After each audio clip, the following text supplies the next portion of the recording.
Bonsoir Éric Zemmour, vous êtes journaliste au Figaro Magazine, on vous retrouve aussi tous les vendredis soirs sur Paris Première. Vous avez 20 minutes et vous commencez, je crois, directement sur l'Europe, la crise et l'euro. Oui, je suis là pour ça d'abord. Et alors, j'ai beaucoup hésité avant de savoir quelle était la première question que j'allais vous poser. Puis finalement, j'ai, en arrivant, changé d'avis et vous allez comprendre pourquoi. Il y a quelques jours, il y a eu un plan de rigueur, de voter 12 milliards d'économies, si je me souviens bien. Et le même jour au Parlement, il y a eu un plan d'aide à la Grèce, voté également, de 15 milliards d'euros. La concordance est assez intéressante. Et j'ai eu envie de vous demander tout simplement et tout crûment, au nom de quoi, moi, contribuable français, je payerais des impôts pour aider des gens qui ne payent pas d'impôts. Je ne connais pas ces chiffres. 15 milliards, il y a un plan d'aide à la Grèce qui est beaucoup plus important que ça. Ah, je vous fais pas dire. Mais ce jour-là, on votait 15 milliards. Il y a divers versements, mais cet argent ne vient pas de la poche des contribuables français. Ah oui, il vient d'où? C'est de l'argent qui est emprunté, et qui sera remboursé. Nous l'espérons en tout cas, avec, c'est vrai, la garantie des principaux pays européens, en particulier de la France. Mais il alourdit notre dette. Quel est notre intérêt? Et ça ne sera jamais remboursé. Qu'en savez-vous? Bon, les Grecs ne rembourseront jamais, tout le monde le sait. Oui, enfin, ça, je ne serai pas aussi affirmatif que vous. Il faut bien voir quel est notre intérêt derrière.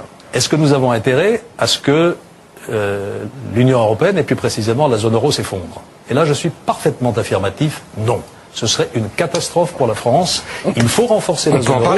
Et je dis, mais laissez-moi y aller, parce que vous me posez comme ça une question qu'il ne faut pas sortir complètement de son contexte. Pourquoi est-ce qu'on fait ça? On ne fait pas ça comme ça pour la beauté du geste ou peut payer pour les autres. On fait ça aussi dans notre intérêt. Et notre intérêt, c'est que la zone euro reste ce qu'elle est aujourd'hui, qu'elle se renforce même, parce que c'est pour nous un élément de stabilité et de sécurité dans le monde. Et donc, nous allons faire tout ce qui est nécessaire pour que la zone euro soit confortée. Et je suis tout à fait confiant en cela. Il y a une forte volonté de l'Allemagne. Je ne sais pas si vous l'avez vu aujourd'hui, mais le Bundestag vient de voter à une très très grosse majorité le plan que nous avons mis en œuvre, précisément pour conforter la zone euro et pour aider la Grèce. Je l'ai vu. Mais est-ce que vous pensez vraiment, pour une majorité Éric, que la Grèce va rembourser intégralement, malgré tous les sacrifices, mais puisqu'elle n'a pas de système fiscal véritable, en fait. Vous savez quand même que les armateurs ne payent pas d'impôts, que l'Église ne paye pas d'impôts. Vous savez mieux que moi. Il y a des gens qui ne payent pas d'impôts en France aussi. Oui, l'Église, elle paye des impôts. Il y a deux mécanismes. Oui, bon, très bien. Nous avons demandé à la Grèce de faire des efforts de remise en ordre de ses finances. Et nous examinons ça de façon très précise. Il y a même ce qu'on appelle une troïka, qui regroupe le Fonds monétaire international, l'Union européenne, la Banque centrale européenne, et qui va périodiquement s'assurer que les Grecs tiennent leurs engagements. Il faut aider la Grèce, et il faut en contrepartie lui demander de faire les réformes nécessaires, et c'est ce que nous sommes en train de faire. Est-ce qu'il ne faut pas prendre une partie de sa perte, comme dit Dominique Strauss-Kahn? Est-ce qu'il ne faut pas prendre une partie de sa perte, se résoudre à ce que la Grèce, ne puisse pas rembourser la totalité? Nous avons décidé d'aider la Grèce à faire face à ses engagements, et les mesures qui ont été prises, notamment pour créer un fonds de solidarité qui va être mis en œuvre après le vote du Bundestag et après la ratification par l'ensemble des pays européens. Et je crois qu'il faut tenir sur cette ligne. Ce qui ne veut pas dire qu'il ne faut pas exiger de la Grèce des efforts considérables, une remise en ordre de ses finances publiques, le fait en particulier que les Grecs payent véritablement des impôts alors qu'ils n'en payent pas. Mais nous sommes solidaires. Et laisser se défaire la zone euro aujourd'hui serait une responsabilité lourde devant l'histoire. Monsieur Juppé, je voudrais simplement vous dire... Attendez, vous me laissez pas continuer parce que vous oui, parce que vous me reprochez de prendre une petite. J'ai fait exprès, vous avez bien compris, parce que je savais. Exprès pourquoi? Exprès parce que je vais vous dire pourquoi. Parce que je savais que vous alliez me dire c'était pour sauver la zone euro.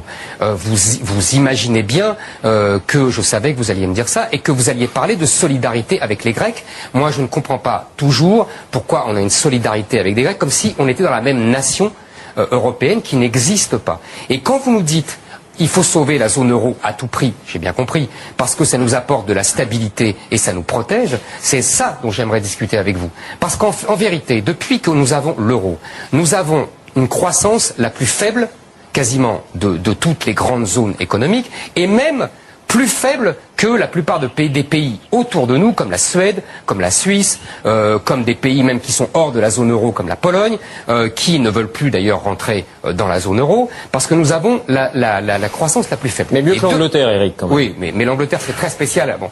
Mais deuxièmement, on lit toujours l'euro la dette, on est très endetté, etc. Moi, je suis convaincu, mais vous allez me démontrer le contraire, j'en suis sûr, que si nous sommes autant endettés, c'est justement en partie à cause de l'euro. D'abord parce qu'elle nous a permis d'avoir des taux d'intérêt très bas que nous ne méritions pas, que nos gestions de nos déficits ne méritaient pas. On a les taux des Allemands, pour parler vite, et que donc on s'emprunte, c'est une espèce d'anesthésie. Et deuxièmement, je pense que cet euro est surévalué pour notre compétitivité et que donc ça nous prive d'exportation. Et dernièrement, je vous laisse après répondre, quand vous nous dites les Allemands à une énorme majorité, oui, mais parce que les Allemands, eux, ils ont un magnifique, grâce à l'euro, un magnifique marché captif, c'est-à-dire nous. C'est-à-dire comme on ne peut plus dévaluer et qu'ils sont plus compétitifs que nous, ils nous vendent à tout va et on ne peut plus s'arracher de ce marché captif. Alors, réponse à donc c'est l'intérêt de l'Allemagne, mais pas le nôtre. Ça fait beaucoup de questions. Merci. Je vous ai écouté avec beaucoup d'attention et je vais vous dire que vous ne m'avez pas convaincu. Non, mais c'est pas vous que j'essaie de convaincre. Ah bon, je pensais. Mais non, parce que moi je pense que je sais d'avance que vous êtes pour défendre la zone euro à tout prix. Et votre réponse alors, Alain Juppé? Je pense qu'en effet, l'avenir de la France, c'est l'Europe. Je pense que dans le monde où nous vivons, reprendre ces billes, revenir dans les limites de l'Hexagone, parce que derrière ce que dit M. Zemmour, c'est très exactement ce qui nous attend. Mais vous ne répondez pas à ce que j'ai dit. Vous pouvez me permettre peut-être d'avancer? Je veux bien vous écouter. Allez-y, je disais donc que sortir de la zone euro, ça n'a pas de sens pour la France aujourd'hui. Nous nous retrouverions d'abord avec des dettes considérables que nous avons accumulées en euros et que nous serions obligés de rembourser. Et je pense surtout que sur le plan politique, ce serait une catastrophe. Et moi je pense qu'au contraire, il faut aller plus loin dans le renforcement de la solidarité en Europe. Je suis favorable à une véritable fédération européenne parce que dans le monde où nous vivons, nous ne pouvons pas, avec de 65 millions d'habitants, faire face aux défis qui sont les nôtres et à la recomposition du paysage mondial. Donc il faut tout faire pour sauver l'euro, pour conforter l'euro, et je pense que c'est notre intérêt. Juste avant de parler de la fédération, Alain Juppé, vous pensez que le bilan de l'euro, il est 100% positif pour la France ? Je pense qu'il est largement positif et qu'aujourd'hui, la zone euro n'est pas la seule à connaître des difficultés de financement. Enfin, quand même, ce qui s'est passé en 2008, c'est un véritable séisme mondial. Il est parti des États-Unis, il n'est pas parti de la zone euro.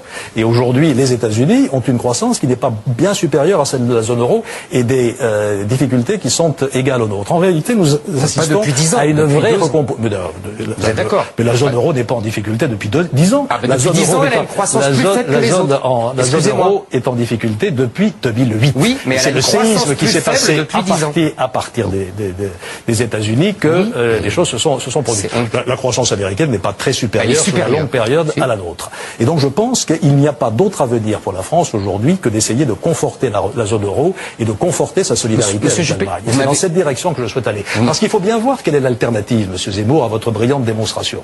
Si on n'est pas dans l'euro, on est hors de l'euro. Est-ce que la Grande-Bretagne aujourd'hui, qui est hors de l'euro, est dans une situation économique et financière bien meilleure à celle des pays qui sont dans la zone euro? Est-ce que la Grande-Bretagne n'a pas les mêmes problèmes de croissance et de déficit budgétaire? Est-ce que la Grande-Bretagne n'a pas les mêmes problèmes d'endettement? Alors tout ramener à la zone euro, c'est, je crois, une facilité et une caricature. Je crois au contraire que la zone euro est une force pour nous et je pense qu'il faut aller un coup plus loin dans la solidarité européenne. Un coup plus loin, est-ce qu'on parle de ça, fédéralisme? Alors, un coup plus loin, si vous voulez, un coup plus loin, ça veut dire un régime fédéral. Oui. Avec, on est d'accord. Faut expliquer ce que c'est parce que les gens qui nous écoutent. Un régime fédéral, ça veut dire justement que nous payons pour les Grecs et que les Allemands payent pour tout le monde, en gros, et qu'il y a une solidarité et que on compense le problème de compétitivité parce que les Grecs ont un vrai problème de compétitivité et nous aussi d'ailleurs par rapport aux Allemands et que ça compense comme aux États-Unis ou comme en Allemagne par rapport à les Länder. J'ai bien résumé. Or, cet État fédéral européen, les Français n'en veulent pas. Et d'ailleurs, les autres Européens n'en veulent pas. Les Allemands n'en veulent pas. La Cour constitutionnelle de Karlsruhe l'interdit. Donc, en fait, vous avez le choix entre faire vos avancées fédéralistes et s'asseoir sur la démocratie. Nous avons fait beaucoup d'avancées avec le soutien des peuples. La zone euro, elle a été ratifiée par référendum. Oui, mais donc on ne peut pas dire qu'elle s'est faite contre la volonté des peuples. Mais aujourd'hui, quand on regarde les sondages d'opinion, mais ce qui a été refusé par le peuple en 2005 n'a pas été mis en œuvre. C'est pas vrai. Ça a été remis par le traité de Lisbonne. Absolument pas. Le traité de Lisbonne n'est pas le traité qui avait c'est quasiment le même. Giscard l'a dit lui-même. Absolument pas. Giscard, il se trompe, il sait plus ce qu'il écrit alors. Il a peut-être écrit. Monsieur Giscard d'Estaing n'est pas totalement infaillible. Voilà. C'est lui qui a écrit le texte constitutionnel. Justement, il a reconnu son texte. Il doit savoir que le texte qui a été finalement adopté n'est pas du tout le même. Et le fédéralisme, par exemple, ça veut dire un un gouvernement économique européen qui décide de nos politiques budgétaires, de nos politiques. Il existe, nous avons décidé de le constituer. Et on a fait des progrès considérables dans cette direction. Aujourd'hui, les budgets des pays membres de la zone euro, nous les concertons entre nous. Ils sont examinés à Bruxelles. Nous en discutons pour essayer dans la même direction. Et je crois qu'il n'y a pas d'avenir dans la marche arrière que envisage M. Zemmour. Je ne dirais pas qu'il la propose. Il n'y a pas d'avenir. Il n'y a d'avenir que dans la marche avant. Et nous proposons en particulier, par exemple, de construire le même impôt sur les sociétés en France et en Allemagne. C'est ce que nous avons décidé de faire. Et nous allons franchir ce pas supplémentaire pour harmoniser nos économies. Ça veut dire moins de pouvoir pour chaque État. Non, ça veut dire un pouvoir partagé, bien entendu. Mais alors ça veut dire quoi? Ça veut dire qu'on va casser tout ce qu'on a fait depuis maintenant 1958, ça veut dire qu'on va revenir à l'arrière sur la construction européenne. Ça veut dire qu'il faut aller jusqu'au bout de la logique. Ça veut dire qu'on va avoir la France d'un côté, l'Allemagne de l'autre, la Grande-Bretagne de l'autre. On sait ce que ça a donné sur le continent européen dans le passé récent. Je pense que c'est un danger mortel. Remettre en cause la zone euro, ça sera remettre en cause la construction européenne. Oui. Remettre la construction européenne, c'est aujourd'hui irresponsable. Parce que quand on voit la montée des extrémismes en Europe, la montée des tensions politiques en Europe, où est-ce que ça va nous conduire? Moi, je suis profondément européen. Je crois que c'est la solidarité entre les pays européens, la solidarité entre la France et l'Allemagne qui va nous permettre d'exister dans un monde où vous avez une Chine de 1,3 milliard d'habitants, une Inde d'1,2 milliard d'habitants, et on va rentrer sous la tente française. Non, franchement, ça n'a pas de sens. Il faut aller un coup plus loin dans la solidarité européenne. J'y crois profondément, c'est pourquoi j'y mets un peu de passion, parce que je crois que c'est un enjeu fondamental. Vous avez employé le mot « j'y crois ». C'est-à-dire que moi j'essaye. J'y crois et on le fait. J'essaye. Non, mais bien sûr. J'essaye modestement de vous avancer des arguments rationnels.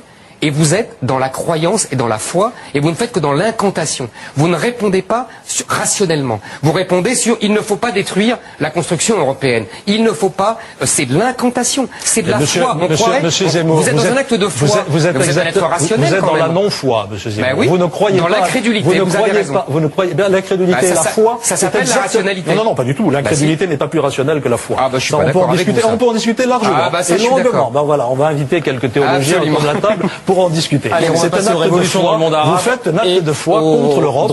Et je ne suis absolument pas d'accord avec vous. Je pense que casser ce qu'on a construit et qui nous a amené beaucoup, qui nous a amené vraiment des progrès absolument considérables, à un moment où le monde est en train de se constituer en grande zone d'influence et de puissance, ça serait une régression absolument terrible. Pourquoi ne reconnaissez-vous pas que l'euro a été mal construite, mal édifiée? En plus, elle a été jetée dans une mondialisation libre-échangiste, alors que les expériences historiques les mieux réussies d'unification monétaire, c'est-à-dire l'Allemagne et les États-Unis, ont été construites avec un protectionnisme énorme, jusqu'à 50% de taux. Là, vous avez fait le contraire. Reconnaissez au moins...